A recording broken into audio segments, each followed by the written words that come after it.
يلا ادي احنا اتفرجنا النهارده، خدنا فكره ونشتري بكره. نوسي، جابر الحمد لله على السلامة. الله يسلمك. خبطت كتير ومحدش فتح. معلش كنا بنقضي كده يعني كم مشوار. اتفضل يتفضل فين؟ هي استراحة ولا ايه؟ استراحة ايه؟ وانا ضيف؟ اللي يجي وقت ما هو عاوز ويختفي وقت ما هو عاوز يبقى ضيف.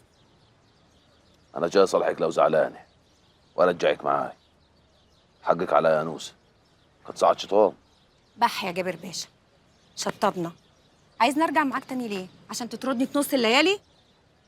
قلبك اسود كده ليه يا نوسة؟ لا دي واخده بس على خاطرها حبتين، ما تقصدش. لا اقصد. هو انا قلت لا؟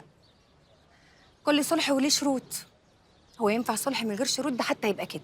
بت بطلي تبقي نار وشرار كده، الراجل جاي يصالحك. خلاص يا نوسة، الله وكيل عامل لك كل اللي انت عاوزاه. ما كنتش عايزه حاجه غيرك انت بس يا جابر. يعني مش زعلانة؟ لا زعلانه طبعا، ما هو يعني لو ده حصل انا يا نوسة بالله عليك يا شيخة بطلي كلامك ده. خلاص انا هسكت اهو. ولو لقيتني سرحان ترجعي تقولي لي قاعد سرحان ليه ونعيده ونزيده؟ شهادة عظيمة. شاهده. لو لقيتني سرحان نقعد نقول بقى سرحان في ايه ولا هعيط والطم واسكت خالص. لا خلاص خلاص خلاص، ما تزعليش. بقول لك يا جابر، يلا خد مراتك واتكل على الله. يلا يا اختي انت وهو، يلا يلا ربنا يهدي سركم. يلا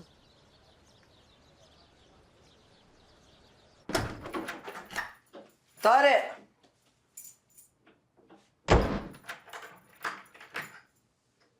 طارق ايه ده؟ طارق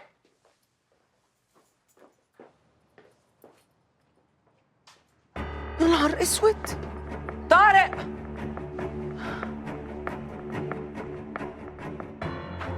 يا معلم انا مش قادر اقف، والنبي اديني اي حاجه، اديني اي حاجه يا معلم والنبي عشان خاطر. هديك اللي انت عايزه يا طقطق، بس ما تغبش. مش هغب والله، بس دلوقتي والنبي يا معلم.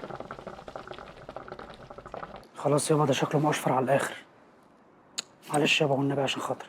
ياض مش عايزك قلبك يبقى طيب زي ابوك. المدمن اللي يصعب عليك بلغ عنه وارتاح منه. يا معلم والنبي